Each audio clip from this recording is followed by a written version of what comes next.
So I just started playing with my university has like a Discord. They have like two Overwatch teams. Yep. They compete in collegiate.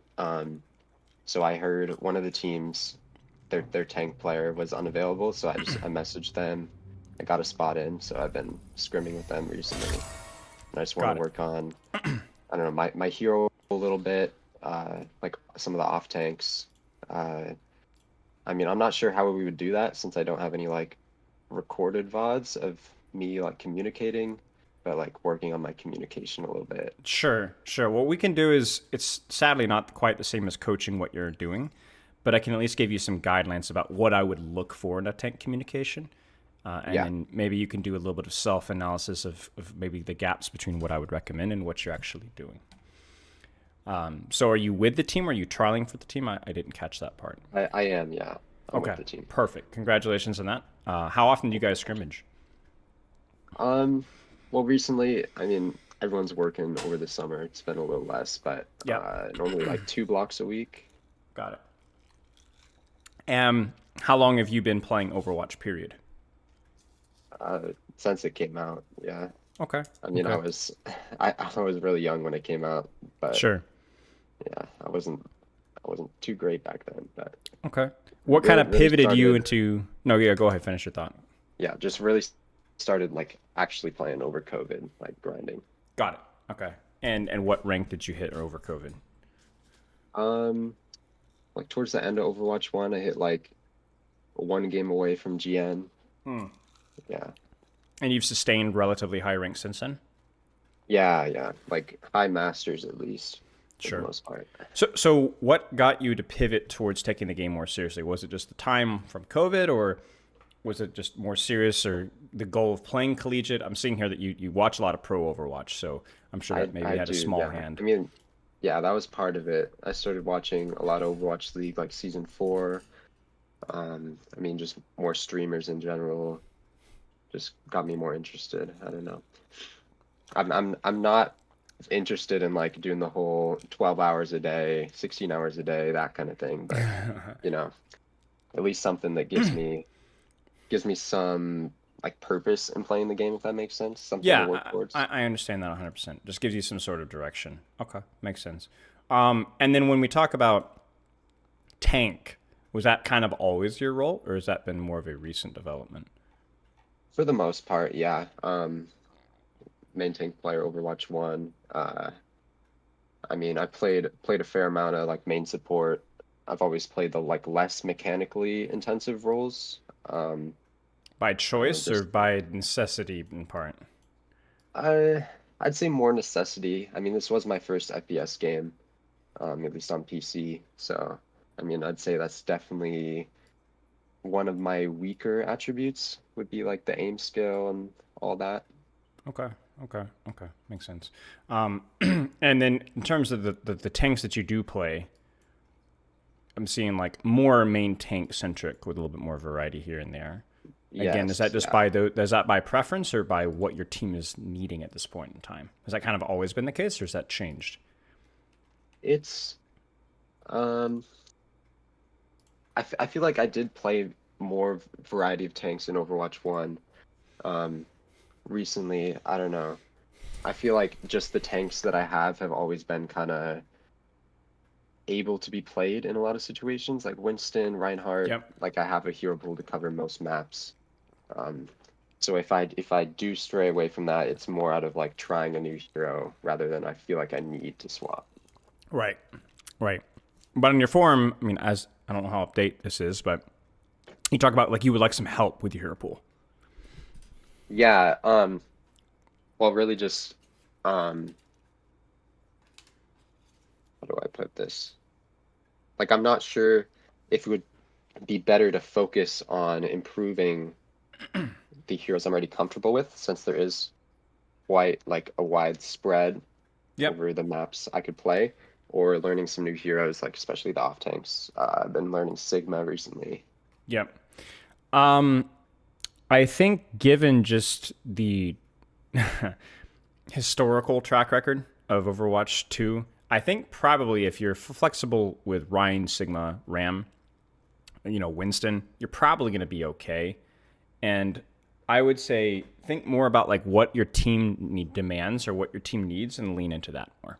So if let's say that there is a meta for Diva, yeah, you're going to be in a little bit of trouble, but I don't think that that's necessarily justified in you grinding Diva right now. Let's put it that way.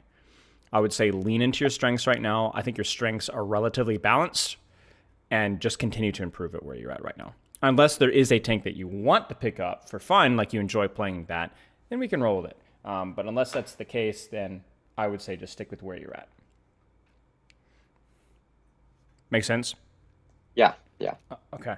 I think Sigma can't hurt, though. I will say Sigma can't hurt. He's a good, adds a little bit of dynamics, adds a little layer to where your hero pool is right now, so maybe it's fine. Okay. And then in terms of how I would change it if, like, let's say a tank was demanded, let's say you needed to play a different tank. Have you heard me talk about dynamic hero pools before? Um, I feel like I have, but Yeah. not Okay. exactly. TLDR is just basically play 2 or 3 heroes at a time, even in a team environment, if you can. And if the meta changes, then adapt, pick up the characters that you want to play or that you need to play, and grind those. As long as you're playing, like limiting your hero pool, you'll be able to learn new character mechanics. That's how pro players do it, right? When there's a Sojourn meta, they're grinding Sojourn. When it's a Winston meta or a Malga meta, they're grinding Malga or they're grinding Winston. You don't need to be playing all the characters all the time to be able to play them. Look at a person like Backbone, right? Like Backbone didn't play Mei for a long period of time, but when Backbone got to playing Mei more often, he played it for so much during that period of time, he picked it up again really quickly. So if, like, let's say you dropped Reinhardt entirely to grind ball for whatever reason, if you picked up Reinhardt back up in 3 or 4 months, you'd get back into it really quick. You get back into it really quick. That's my recommendation. Rather than spreading yourself too thin, be specific, be deliberate. If you have to swap, and treat it that way. Now, in terms of grinding time here, sounds like a little bit of variety depending on the workload, maybe depending on whether you have scrimmages and so on. How does that generally vary, and what kind of goals do you set on those days? Um, okay, so on a good day, I would say, I mean, I think I talked about this a little in forum, probably like 6 to 8 hours is Okay, probably the most I would play in a day. sure, Um, sure.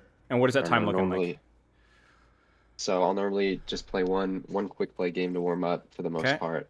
sure, And then I'll usually just queue comp, just good. Okay, queue. perfect, And perfect. then Okay, I have some like custom games, like workshop games that I'll play in queue. Although okay, 10 queue, I don't have much time yeah, to play them. sure. Just like Winston juggle and stuff like that. Yeah, yeah. I have Winston Juggle. I have like you know that Ryan bot one, Yep. Was it King's Row? practice corner swings. Yeah. Yeah. I gotcha. Okay, seems fine. Do you take breaks between games? You've probably heard me talk about this. I try to. Uh, I would try yeah, really hard. that's all I'll say. Yeah. I would try really hard, even on your I'll longer days. yeah. But go ahead. I'll at least get up and like move around, grab some water or something like that. Yep. But yeah. Yep. Highly recommend it. I recommend doing that if you can get in the habit of doing it every game. That's great. Very, very strongly recommended. Even if you have an easy game or a game where you just popped off, like just reset your mental, reset your focus, go back in, play with purpose again. I think it's ridiculously underrated. And Yeah. with the tank queue, it's perfect because you get up, you stretch your legs, you grab water. 60 seconds later, you're back in and you're back in game, Yeah. right? So it's like, I mean, I think like, it's really tempting to like min max your juggle time. But what I would prefer you to do is if you want to work on your juggle time, set aside 20 minutes, 15 minutes, and just put on music and just do that and just put full emphasis on that rather than Yep. just kind of like bouncing back and forth and back and forth. Like you need some downtime to be able to make sure that the next game is full quality. I do it even when I'm streaming. I lose chat interaction. Doesn't matter. It's important for me to have good games. So that's what I recommend. And then do you play rank for generally the full block? Like, if let's say you don't have a scrim and you got like just a 6 hour block, you're just playing rank for 6 hours. Yeah. I mean, I do play a decent amount of off-rolling. Mm-hmm. Uh, like last season, I played all roles pretty evenly. I don't know. I just enjoy like it's kind of stale. That's what I love about Overwatch is you can just have so many different experiences depending on what hero. So Sure. Yeah, I I do 100% play a agree. lot of different stuff. Okay. Do you have a philosophy of how you approach that, or is it Um, just play? I wouldn't say so, no. Okay. Can I recommend one for you to try? Yeah, go ahead. Front load tank, back load everything else. Yeah, So that's what I try and do for the most part. yeah, It is the do most this. stressful. It is my most Well, stressful games. I normally end with yeah, yeah, support to kind of for chill out. for sure, for sure. But it's not just that; it's because your highest quality practice is going to be the first 2 hours. Mhm. Right now, if you want to play tank for 3 or 4 hours, if you as long as you're taking breaks, you could probably do that just fine. Uh, but then after that, like really don't recommend playing any more tank. Really recommend. And I like if you want to play ranked, that's fine, like DPS support. But if you're playing ranked with DPS and support, even then it's just like screwing around, right? Just Yeah. chill. Well, yeah, for There the most should be part. there should be a let's put it this way. It's okay to still try, but there has to be a difference in the level of focus and effort that you give your first few hours of practice versus the other Yeah. hours when you're playing the other roles. It has to be Hmm. different. Think about it this way: it's like how do you get faster, right? You run as fast as you can. If you're running, let's say, 12 miles every day, you're probably not getting faster unless you're ridiculously slow to begin with. What you need to do is you need to run three, four, five, six, seven, eight sprints, full intent, full speed, as fast as you can. Rest between each one, and then if you want to, walk for another 10 miles, yeah, sure, that's fine, you Hmm. can. But don't be like, oh, I'm, jogging at 5 miles per hour for 3 hours. I'm getting faster. No, you're not. You're not training what you need to be training with a level of intensity that you need to. So, train with intensity, and the rest is just gravy. That's the perfect analogy. I'm a track guy. Oh, really? Thank you for Perfect. that. Perfect. I love sprinting. I'm a big sprint guy. I wish I'd gotten into track in high school, but okay. Let's see here. So communication. Now, where are you at right now with communication? Like, be honest with yourself. Where are you at realistically with communication? What can you do consistently? What have you been trying to improve at? What are you really bad at? Okay. I feel like I am good with fight planning. Like I have a good like general macro understanding of the Watching pro. game, I would say. Yeah. Yeah. Um, but I feel like when I'm off my comfort heroes, obviously I'm focusing more on my mechanics. Um, or sometimes like when the game's not going great, I kind of like stop talking subconsciously. Mm-hmm. Um, so that's one issue. Yeah. I mean like all the in between fight stuff like old tracking, fight planning, all that, I feel pretty confident in. It's Okay. just Okay. like what to be communicating. Um, yeah, and I feel like there's a lot of times where I know my team could be positioning better, but I just need more confidence to just tell them they're wrong, if that makes sense. Yeah, Yeah, I I feel like I understand don't that. do that enough.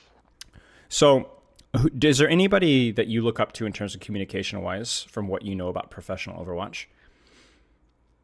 I mean, I've watched a fair amount of Super. He's Okay. I'd say he's a good communicator. What does he I've been communicate well? he's very good at telling his whole team what to do to make it simple. Yeah. Like, yeah. What kind of stuff? Like in what way? How to use the ult, so call like I don't know, simple things like speed high noon, like all the ult combos, how to all the win conditions that he sees. Sure. Um, Sure. yeah, Okay. Okay. Now, when he's communicating like this, is this ranked, correct? yeah, yeah. Now, how does that shift your communication from ranked to scrimmaging? I know Mm, it's kind of an open-ended question here. that's a good question. I feel like it really shouldn't. Okay. Um, yeah, I don't know. I How feel so? I'm like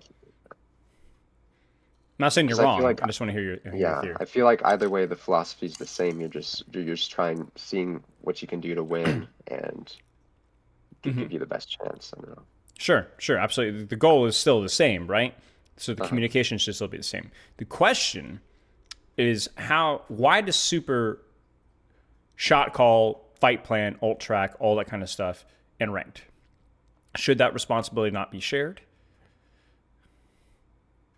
I feel like it is more efficient for one person to do that kind of stuff. Okay. Um, yeah, I feel like that's another thing I've been trying to work with the team on is a lot of to put it not so nicely, like useless call outs. Yep. A lot of stuff that does not need to be said. I mean, obviously there's a ping system and stuff that's like a little bit obvious. Yep. Yep. Yeah. So there's a really, really, really interesting leadership concept that you're going to have to learn, which is train people to competency and then let them do their job. And the reason why that's the case is because you talk about situations where you're playing a new character, or maybe you're a little bit distracted, or even if you are fully focused, there's going to be some things that you don't see that you need, four other set of eyes to contribute, correct?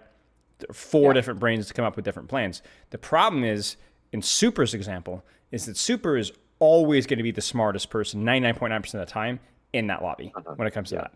So, and he's never going to play. He's not going to play with these guys consistently enough to really quote unquote train them, right? It's going to be RNG, dice roll, next person, next time. So it's like Super always has to have that responsibility unless he like individually like grills these people. It's unrealistic, right? So he's just going to do what he needs to do to win. This is where ranked and scrim communication is different, because the scrim communication has the potential of, you have the potential of teaching and working and growing the teammates that you're currently working with, because you're training with these guys over and over again. Are you in person with these people as well? I've not yet, no. But Because there will I be joined potentially. after the school year. Yeah. Okay, So so then great. during the school year there will VOD be. review and so on. So you have the capability to develop these people, but if they're not where they need to be right now, then do you guys have a coach? No, no. Okay. So then that might be a team responsibility that you can help initiate, where you start to educate them on some of the stuff that you have learned so that you don't have to worry about it as much. Now, there's a really important thing here. I'm going to use another analogy, okay? Parenting. One of the things that my parents did with me when I was growing up is they made me do chores. I was like 3 years old, 4 years old, 5 years old. It wasn't like it made me do chores. It was just like an activity they did with me, right? Like, oh, let's fold laundry together and let's do this, Yeah. I sucked, okay? Like I was a kid, okay? I was barely making it to the bathroom, before I was crapping my pants, So like, but it didn't matter because I felt like that was part of the process of like, oh, this is what I have to do. And so, I sucked, but I didn't suck for long, even as a young kid. Like I was doing my own laundry when I was 5 years old. And so, yes, there was some inconvenient times where my parents could have done the job for me and done it better, and it would have been easier. But in the long run, that investment not only empowered me to understand more about life and be able to do my own thing, but it also saved my parents time in the long run. You get where I'm going with this, correct? Uh-huh. Teach a man to fish. Teach a man to fish, right? So the problem is that you are right. They may not be competent right now. They may be complete bozos. And you should not trust them to be able to lead in certain things that they don't understand, because they'll develop bad habits. But you need to train them, you need to teach them, and start with simple things. Like you talk about like how Super handles communication in ranked. Okay, so speed high noon, when would that be appropriate? When is a good thing? Like keep it really simple, right? Even ult tracking, right? Why do you have to be the guy also ult tracking? Why can't you get a little bit of help with that too? That's not it's a tricky skill, but it's not a complicated skill to start practicing right now, right? So I would recommend, I'm gonna leave this relatively open-ended, but I do encourage you to work with your guys, like maybe not right now, but when the season starts to pick up, on taking some of those responsibilities away. Not because, oh, it's a good, nice day. It's because they're going to do a better job. You guys are going to be a much more functional and functionable team when you delegate than you will if you take it on yourself. It is not more efficient for you to do it long term. It's just more efficient for you to do it all right now. Does that make sense? Yeah. Okay. Yeah. But you do have to train them, right? You do have to train them, and that will take some time. And obviously, I think the more that you train them, the more that you're just going to have to, the more they might come up with their own ideas. They might disagree with you here and there. And that's ultimately like the type of team environment that you want, is where people have different ideas and there's constructive conflict and overall, like, you guys come away with something a lot more productive right now. But in the meantime, when it comes to communication with you, I want you to choose like what are the simplest way that I think you said it was Super, right? He comes up with simple game plans. and then executes those things. That's really all communication is about, right? There's some scouting calls, cooldown calls, target focus, things like that. But the most important communication is having a functional game plan and executing the timing of it correctly. That's Yep. that's I would say 75 to 80% of communication right there. Does that make sense? Yeah, it does. Yeah. Okay. Any questions with that? Um, no, I think I'm all good. Yeah. Now, what we can do is we can look at the VODs today, and what we'll do is we can go like, okay, what would you be communicating at this point in time, right? Kind of pretend like it's okay. It's a ranked game, maybe. Well, are we looking at ranked games? Yes. Yeah. Yeah. But we could pretend it's a scrum. You get what I'm saying? Like Yeah. we can be like, I, oh, I tried to I, what would you do I here? tried to grab some codes for my last scrim, but Yeah. they were too long ago, That's unfortunately. that's totally fine. That's totally fine. Okay. Let's. Any questions so far? No, but I do have some questions about the VODs I'm picking. I have a few pinned. I'm not sure which would be best. I couldn't really find like a game that I was super happy with. I would Let's see. say So, one where you had questions by far the most important factor. I don't care if you steamrolled 3-0. We can zoom through it okay, and do it. Look at another couple of odds. But anything where you were like, I don't know how I should play this. I don't know this character that well. okay, That's I would lean into that. Um, yeah.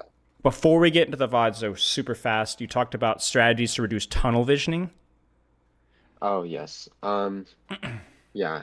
That's just one thing I've struggled with. I'll kind of lose track of the rest of the team. Like if they're taking angles on me, I'll focus on like trading the tank too much, let Okay. myself get shot in the back, things like that. One thing I've started doing on Winston, I've forced myself to just literally turn around, look behind me before I jump in every Mm-hmm. time. Mm-hmm. Um, because that's one thing I've struggled with. Okay. Sounds like you're already on the way to figuring out the problem yourself. Don't ever use the term tunnel vision when you're trying to solve a problem, Uh-huh. because you just described two different problems, maybe similar symptoms, Yeah, but lack of your team's awareness, lack of the enemy yeah, team's awareness. Those are skills that you should be practicing. So the practice skill for you is to develop, okay, where are the enemy team's angles? How does that change what I engage on? Where are the enemy team's angles? How does it change when I engage on? The same habit that you just described for checking your team, develop that for the enemy team too. Practice that every game, every fight. There you go. You fix your tunnel vision. got it. Yeah, tunnel vision is not some like, but unless it's like literal like physical fatigue, or it's a confusing a new meta or a new hero. Tunnel vision is not like some like metaphysical, esoteric, magical little concept floating in the air that you have to abuse Adderall for. I mean, will caffeine and things like that like help you to be able to multitask a little bit better with a little bit more intensity? Maybe. But if you're getting enough sleep and you still feel like you're struggling with tunnel vision, take breaks and develop on fixing one of the aspects of the tunnel vision. Don't just say tunnel vision. Like in regards to what? Cooldown tracking, mechanics, like be specific like with the way that you were with me and fix those issues. Tackle it one at a time. All right. What do you feel something back for improving? It's hard to pin down. My mentality has only been a problem during a few loss streak incidents. Take your break between games. Yeah, Can help with that. Can help with that. I won't fix it, but it will help. Understanding is good, but I struggle to apply that understanding under pressure. Okay. Talk to me a little bit about that, and I think that's pretty much all from your form. yeah. That was what I was talking about earlier. Like when I'm a hero I'm not comfortable with, or if the game's not going great, that's when I get too stressed about um mechanics, the fact that we're losing, all that, and I forget to actually play to win. Sure. So, what's the maybe not solution, but what's something to help alleviate some of that pressure? I mean, part of it playing the characters more, and then I feel like ah, I don't even know, to be honest with you. So, when you're saying struggling to apply the understanding under pressure, is it and what situation? It's Give me an example. Give me a recent example, like a um specific example. uh okay, I had a ranked game recently on Winston where I made a lot of bad jumps. and right after I jump, I know it's a bad jump, but I just get so caught up in like I'm doing badly, like I need to make like the hero play. Like I need to frag out in order to win this, Hmm. and I end up um doing even worse because of that. Sure. So you need to develop the skill of self awareness. If I'm doing badly, let's amputate it. Let's not make it worse, right? Yeah, Okay. that's part So of it. I'm going to do something. You could work on that skill, right? You could learn to recognize when that's happening and really try to develop the discipline in those situations. But then the other question is when you're doing really badly, the mentality or the mind state that you go into that game with, what was what was it like going into that game?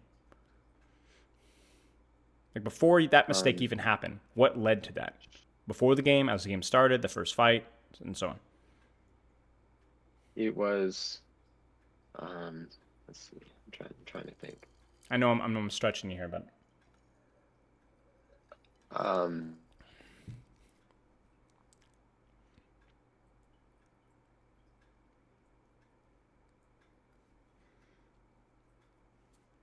if you don't remember, it's okay.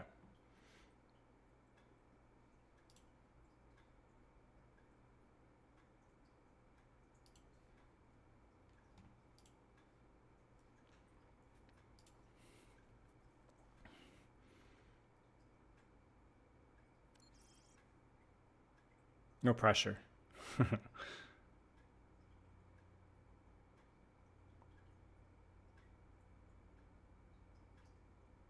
You still there? You thinking?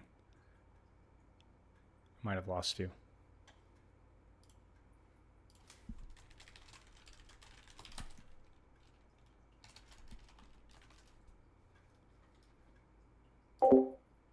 Well, chat.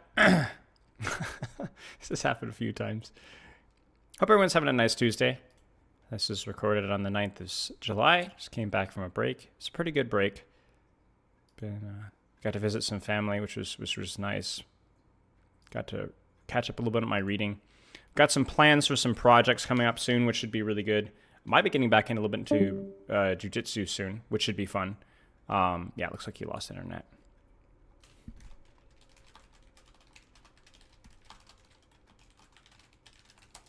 Um, and frankly, trying to get a little bit more time outside and just doing different things. I've been feeling like part of my time has just not been segmented and structured quite as well as I would have liked. And so I've been really trying to do my best to make sure that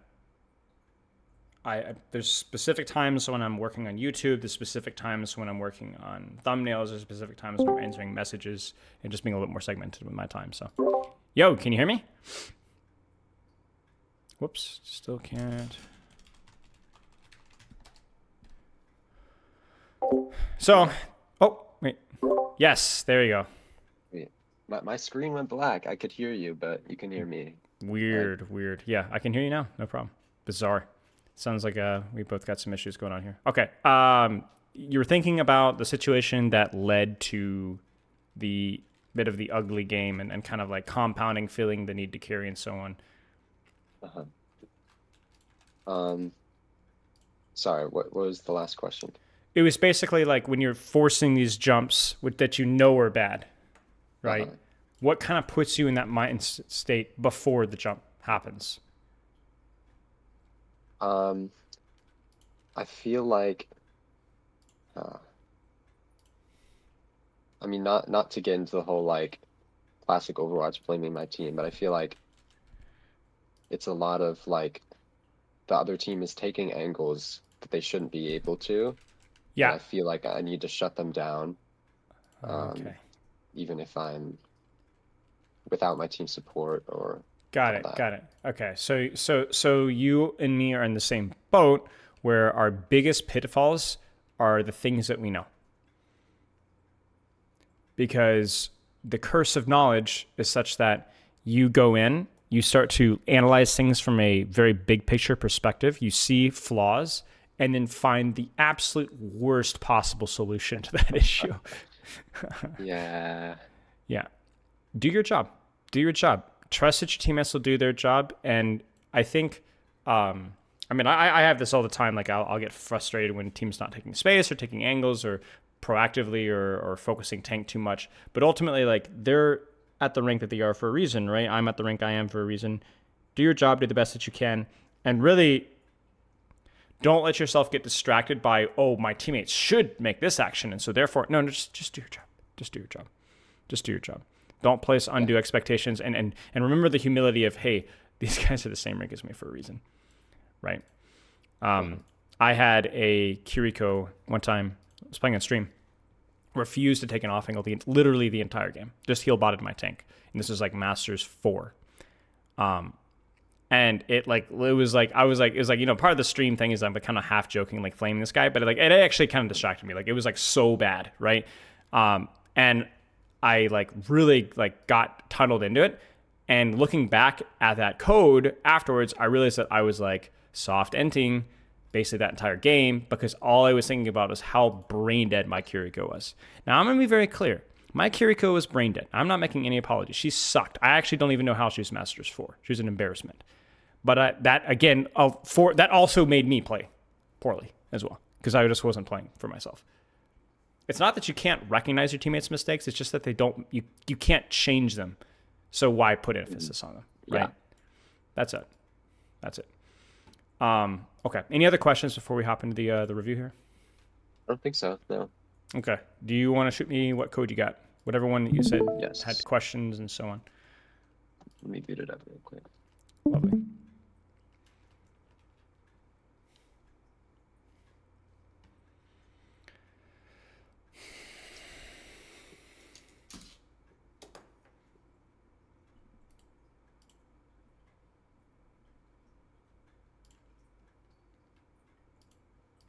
Okay, I have a game that was fairly close. I was playing Sigma into Doomfist Dive.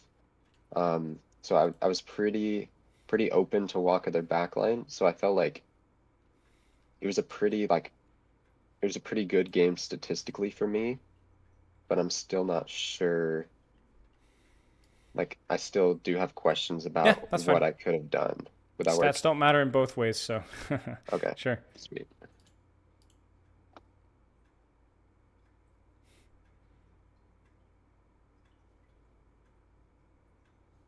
There you go. Got it.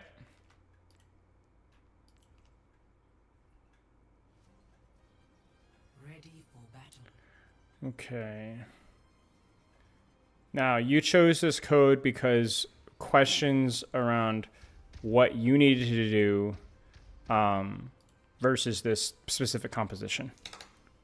Yes, yeah. I was pressuring the backline a lot. And the Doomfist was, I don't know, kind of having his way with my backline a little bit, Okay. and I was just confused on what I could have done because I was putting out a lot of pressure, but Got it. Okay. then every time it looked behind me, I'd All let right. my backline get traded. Sounds good. We'll take a look. Actuating the barrier. Return to me.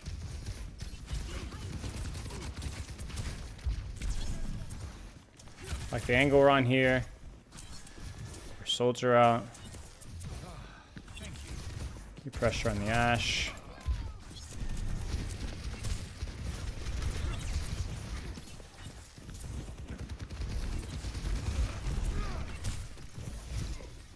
Obviously a little bit unfortunate there. Yeah, so this is a really, really interesting little segment here. Because, let me actually switch to full screen here. You actually need to consider more the position and less the target in terms of what you're shooting. So, let me explain what I mean by that. Obviously, you need to hit the accretion there, yada, yada, yada. But, like, why are you going for Ash here? Pretty clear answer, right? Yeah, It's just Ash. taking an angle on my team. Yeah, Yeah, it's Ash. Like Ash is attractive. Like you want to shoot her in the face. Like she's dangerous, right? But why should you be shooting the soldier? because he's also peeking my team. Correct. But which one has the more lethal angle right now? I Tricky, mean, I isn't can't it? see exactly where my BAP is. I would argue the soldier. I would say so as well. Not because, oh, this is always the more lethal angle, but there's more threats from the enemy team here. So it's more natural for your team to avoid the sightline anyway. And as we see this, I mean, you can look at your Kiriko, your BAP, your Cassidy, your Widow. I mean, it seems pretty normal, right? But Soldier, the BAP is not in any position to hide from this, right? Even the Cassidy's going to actually roll directly into the Soldier, and that's a problem. The nice thing about Sigma is you could shut down 2 angles at once. But if we're going to talk about what angle is easier and more important for you to shut down, it's going to be this one here. So how would you approach this from a micro level with your shots, your shield, and so on, thinking about it from this perspective? I don't know. I mean, I could use the shield on one angle while walking at the other. Sure. I'm not sure which I would use on which. Maybe Sure. the shield on the Ashe. It's a tighter. Yeah, that's it. She has a tighter sightline. It's even simpler than that. It's just easier. Yeah. It's just easier. It's easier to do this than to turn around and shield. Just, no. Shoot the Soldier, shield the Ashe. It's so much easier. So much easier. And you're putting your physical presence on the most lethal angle. That's it. Because you could see, like, how much more uncomfortable this is, right? Like, I appreciate that you're, controlling the Ashe and so on, but you could be doing a much better job with what you're doing. And as a result of you choosing the wrong angle, what actually ends up happening is you get pincered. I mean, you could look at it right here. You see the blue and the red? That's the problem. Yeah. That's the problem. Whereas if you're here, we got no problems at all. No problems at all. Does that make sense? Yeah. It does. I don't want you pincered as Sigma, if I can. Just keep shooting backline, keep shooting backline. See, you're a lot lower on resources, but you're doing a much better job of this because your presence here is controlling this Ashe from being able to walk any closer. In addition, you're also controlling the Soldier Kiriko angle, and you're doing so from cover. This is how Sigma's supposed to be played. Yeah, I feel like a lot of time when I'm playing Sigma, I feel like I can just survive on raw stats, and I play out in the open. Right. Right. Just true in some cases. But. Which is true, but like, why would you if you have another choice? If you can control an angle and demand less healing, you're going to allow your supports to do more damage and so on.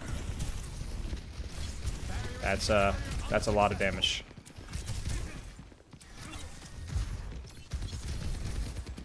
Now, I don't like this here. And I want you to tell me why, okay? I'm letting their Ashe take the angle on the right and their Doom take the angle on the left. Okay. Sure. I could get pincered, and it's also just harder to control them. Sure. One of the ways that I coach Brigitte is that you have to think of yourself as like an anchor that can control a different angle, okay? So you control a spot with your Inspire, your Shield Bash, and so on. And then you have an armor pack that can kind of like control multiple different angles, right? You can assist multiple different angles.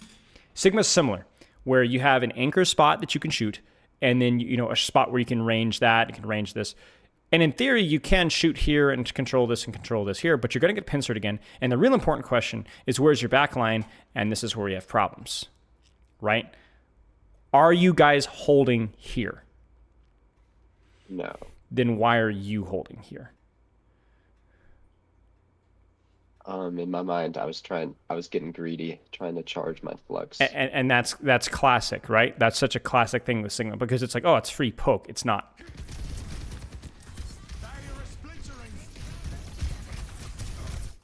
And I know that because your shield is still not full and you're half HP. You see that? In addition, you also pointed something out earlier where actually you weren't in the best spot to even control the off angles that you needed to either. So you've been hemorrhaging HP for a long time, and now we finally disengaged to the point to where we want to hold. You just now built your flux because you've been under so much pressure you haven't even been able to land any shots. You're down your shift. You're down 400 HP. You're down your shield, and you're forced your team to actually back up instead of actually hold the corner that you wanted to. So takeaway here, find your team's location, just like the habit that you have with Winston. Hold your angle around that with cover that allows you to control multiple different angles. That's your job. Like even here, if we were to coach the micro of where you should be holding here, where should it be? Very small adjustment, but very important adjustment. Maybe back where I was holding before, under the high ground. You could here. Part. Yeah. Or simply here. Yeah. Do the exact same thing that you're doing, just do it next to a cover. That's it. But yeah, I like the other spot too. Really, either one is fine. Like you see here how much more toxic this hold backline playstyle is when you turn around for a Doomfist, but because you turn around here and not turn around here or turn around, then you're much more exposed to damage. Good flex. Wait, what happened? Almost. I got punched in the back. Oh, I mean, yeah, that's unfortunate. Wait, what? I tabbed out there. I wasn't raging, I promise. I tabbed out on that. It looked like he got stuck as well. Okay, yeah, that's fine. Okay, let's keep going.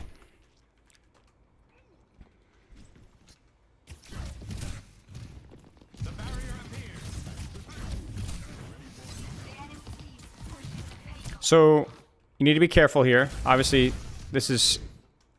okay. So, this is tricky, right? This is really tricky. Because you're like, you know, they're infocytes, the backline's AFK. The problem is always how much space are you giving up? Because I'm curious. I am curious here. Yeah, that's what I figured. This is your job, right? There's always an opportunity cost with Sigma, okay? So you look at this here. I know it's tempting to push the Doomfist, but he's just going to run away from you and get a trade elsewhere. You need to position yourself where you can control the targets that you want to control, or the Doomfist is going to have to push you out. Where should you be right now? What's the best selfish angle for you to control backline? If not now, within 2 or 3 seconds. Let's say right side. Sure. Where my back and cast are. Yeah, I agree. Agreed. Right here. Just here. That's it. That's it. There's too much chasing going on here, and I think it's because you feel like you have downtime, but clearly you don't. Because even if your Widow doesn't die here, you're completely out of position to control backline right now. You see this? Yeah. You got to be an anchor. You have to be a strong anchor. You have to be immovable, resource light, and obnoxious to deal with. And now this is it. Like, this is it. Like, even with your Widow dead, this fight was very winnable until this. And now you've given the Ashe the ability to just walk up the stairs for free. This fight's over.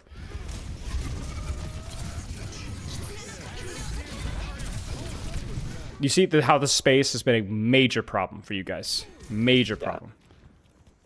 You gave it up to chase a Doomfist. It's kind of what you talked about earlier, right? A little bit of tank focus kind of cost you there. Okay, good. Good. Crucial, right? Crucial. Look at the blue circles. All right? Watch.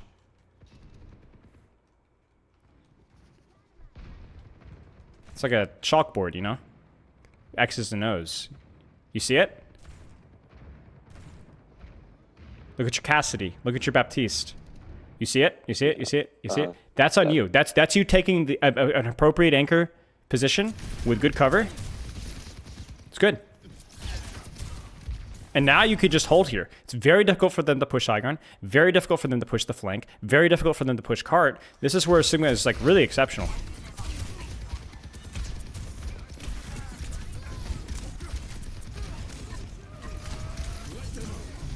See, like, that's unfortunate, but you could see, like, you're the one still, you're sponging damage when your team can actually help you. Like, you look at where your backline's positioned, look at where your team is positioned. Honestly, your Cassidy really should be taking an angle here, but, like, even without that, it's still decent. You're still going to be fine. Frankly, I would just retake high ground here. Like, that's really, really, really good mechanically. Like, you should feel really great about that one. That's one for the montage, right? But at the same time, where's that Ashe? Shooting my backline. Yep, she took high immediately. As soon as you left, she took high. And not only that, but you're not in a position to control or pressure the Doomfist or the Kiriko anymore either. You see that? Yeah, and now, bam. You see it? And then I just give up the res. Yeah, you give up the res, and the Kiriko kills the Cassidy from a position that you could have controlled. Right there. Your job, okay, so there's a way of the Overwatch is balanced, okay? So you consider a character like Orisa and Sigma, right? Very difficult to dislodge those characters. But what do they both have in common that's bad for those characters? What are the weaknesses of Orisa and Sigma? They have no movement, Right. no way to reposition quickly. Right. So what they are very good at is they're very good at saying, this is my Rock of Gibraltar, you're not taking it away. And they're almost impossible. You can't. You can't. So what do? Well, you find ways to chip at them from left, from right. You attack them from multiple angles. The Ashe will rotate all the way over here where you can't quite reach her, but you have to shield her off. You get what I'm saying, right? Now, if you are the Rock of Gibraltar and you're chasing people all over the map, well, you just gave them the high ground, right? I mean, it's like it'd be like if Obi-Wan versus Anakin. Obi-Wan's like, I have the high ground. You know what? Never mind. I'm just gonna walk off of it. You know, it's like no. Like you have the positional advantage. Abuse that. Again, I'm not saying that you should be totally static. But every time that you move, you should be very cautious about giving a positional advantage to these characters because you're too slow to retake that. That's the rule. Does that make sense? Yeah. I mean, even here, right? So you retake high ground eventually. Yes, they get rezzed. Unfortunate. But look at how the soldier has to rotate again farther away. He can encroach upon you, and the position that you just took forces the Ashe off of high ground, forces the Kiriko off of high ground, and then you use the high ground selfishly and murder their backline. Nice. Does that all make sense? It does, yeah. Okay. Now, would you like to look at another tank? We can look at a couple more fights of this. We can go a lot more in depth in this. It's up to you. Just want to be respectful of your time. Let me look through my Sure. You know what? Yeah, let's switch to another one real quick. Works for me. I'll pull up the code here.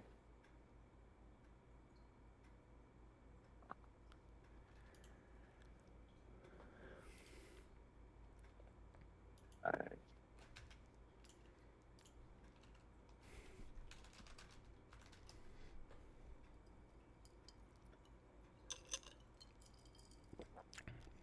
Got it. Okay, let's take some quick notes with Sigma. What do you have for Sigma? What are some points of practice? It's fine to take an angle selfishly, but if they're taking angles on my backline, I should position where my angle will also help them, like pressure out what's threatening them.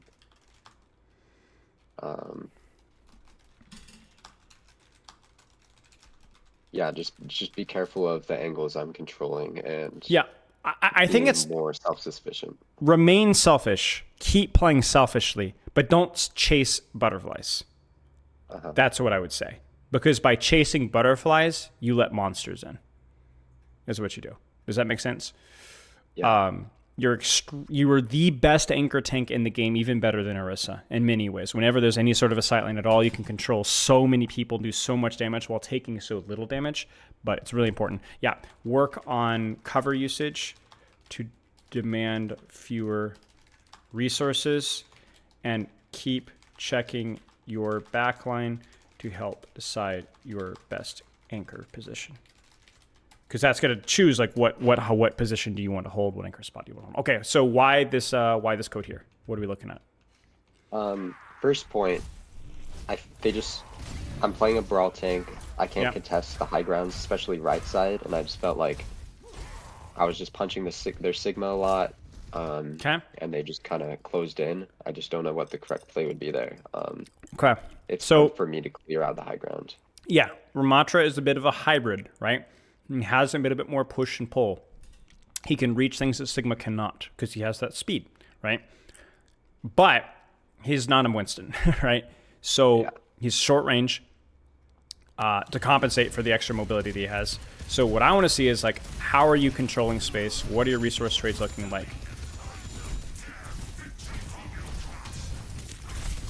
Like, frankly, here, I want you to look really carefully here. Where's your backline right now?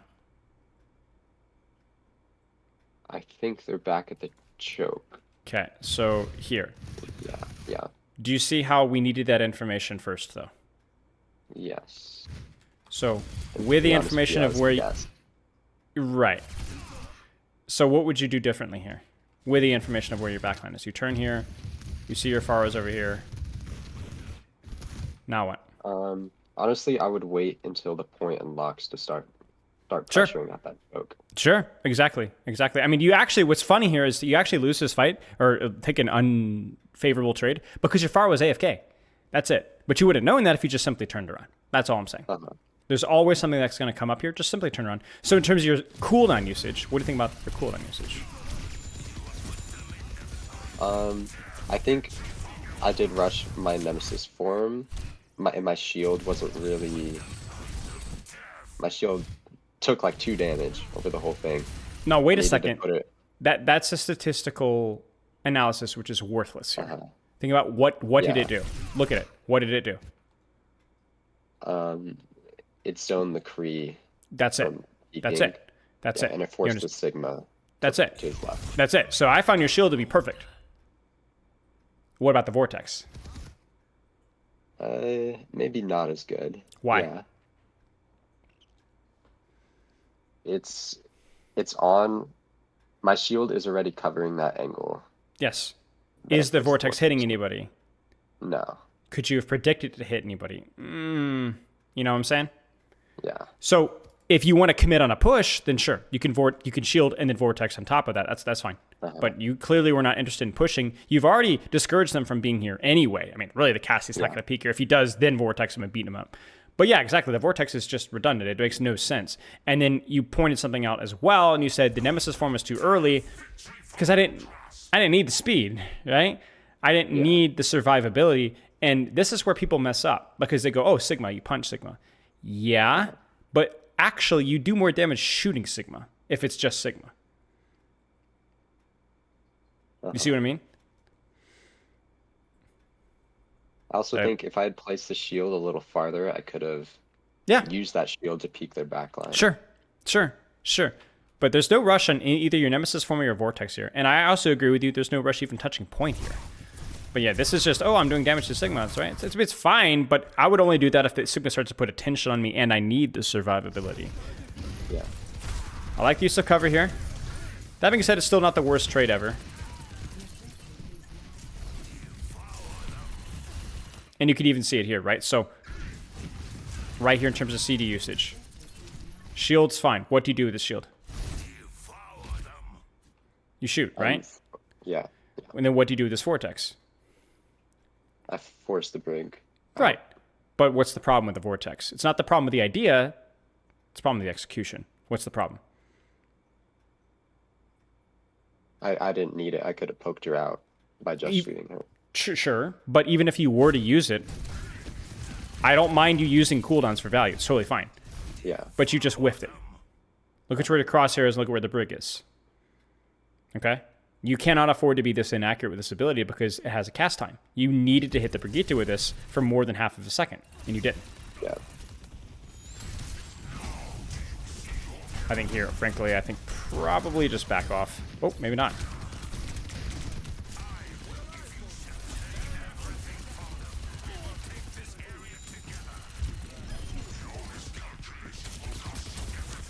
So this is where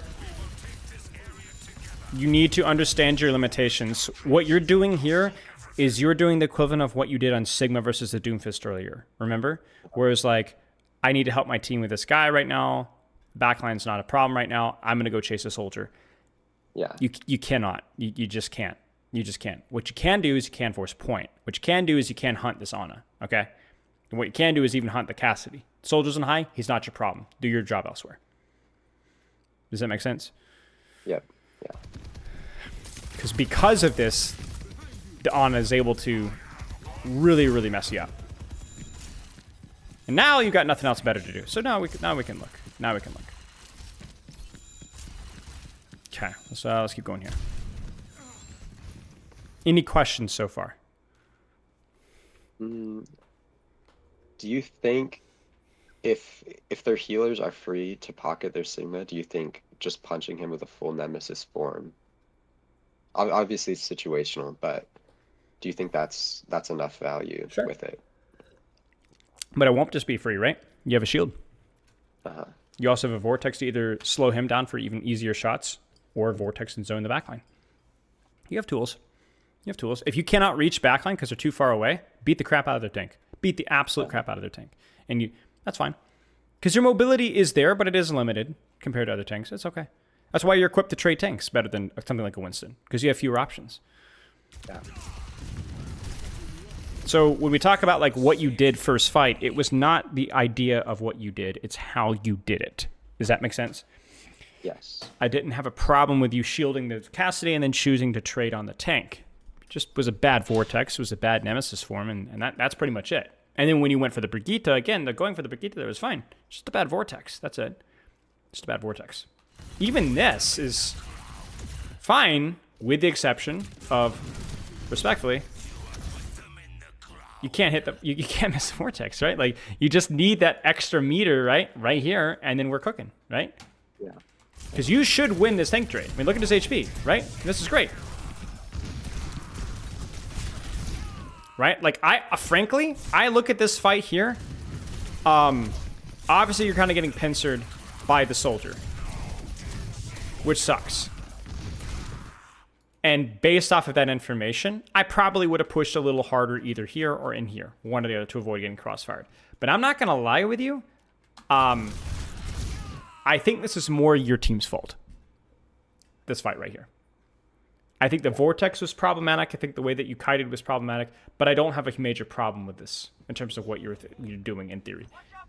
Does it make sense? Yes. I'm giving you the free pass for that one. Get him.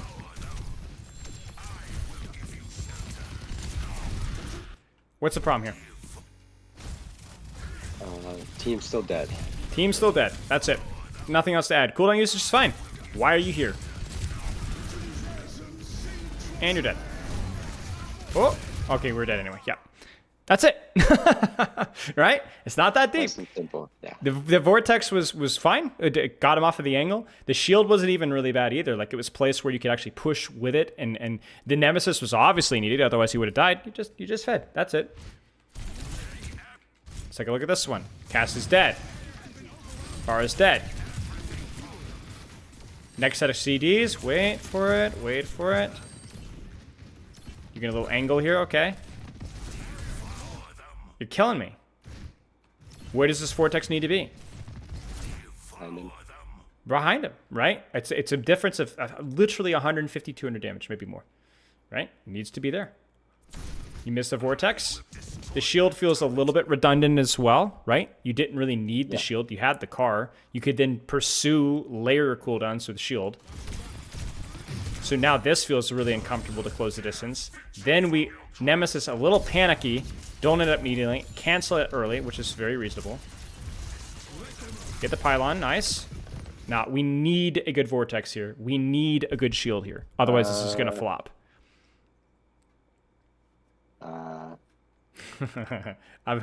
You're concerning me here. And that's it. Pretty rough, right? That's it. Like, it doesn't mean this fight's lost. It just means that this fight's going to be way harder than it has any right to be. I mean, this Ana, you need this Vortex on this Ana and the shield on this Ana. Otherwise, she's just not going to be threatened enough to use Sleep Dart. Like, you need to force Sleep Dart with this Vortex. Yeah. And now it's over. Now you can't even reach anything. The Nemesis form, or the Annihilation, excuse me, isn't bad. It was bad because you had no other choice, right? You created a situation with no other choice. So let's take some notes here. Ramattra. I want to give you some, like, we've been beating you over the head with like, oh, this sucks. Okay. Strategy-wise, I actually don't really mind what you're doing here. You're taking favorable tank trades. You're looking for opportunities to push backline. The only real nitpick I had strategically there was, I think, that brief moment when you were trying to reach Soldier and you're like, oh crap, I can't reach him, and then you got shot in the back, right? Yeah. Understandable. It happens. But strategy, it's there. The micro is way off, though. What about the micro needs to improve? How do you take better trades with what you have? What needs to be done? A lot of redundant yields and vortexes. Okay, I know I use that term. I don't like that term because I think layering those cooldowns is totally appropriate sometimes. But let's break it down one by one. What do your vortexes need to do? they need to force people to reposition. Sure. So what do you need to do better with your vortexes? Um, put them somewhere that they want to go. Be more specific with your placement. Sloppy. It felt sloppy at times mechanically. Uh-huh. Rushed in execution as well. Okay. What else? Anything else? That felt like probably 50-60% of the review. Let's see. Mm.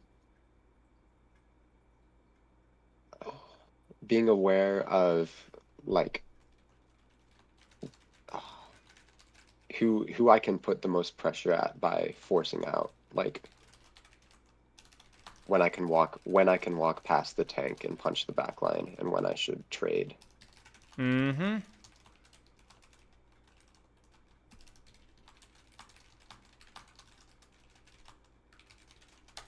Put an extra note in there. Please check your backline's position.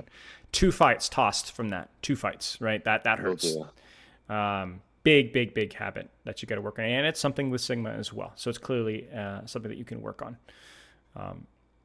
I actually find that to be a symptom of high resource tanks because I'm one of them, right? I'm like you. I noticed that you said that in your forum. I'm one of them, right? I'm the alpha Chad, right? I have the greatest game sense, the freshest of sense. I'm the greatest. But the problem is that then we start to put expectations on our teammates, and that might not be what they want to do or where they want to hold, and then we get frustrated. Yeah. And sometimes it's actually a lot of time it feels like what you're doing is the right play, but doesn't make it the correct play. Yeah. Okay. I would toss in there as well. Just keep an eye on your shields too. I feel like your shields had purpose, but I think just in general, like how you're juggling your CDs, I think if you just practice really making your CD usage perfect, I think you'd fix a lot of the issues in the short term, and in the long term, develop much better habits so that when you're not thinking about your CDs, it's still better. I agree. Yeah. Any questions? I don't think so right now, no. Okay.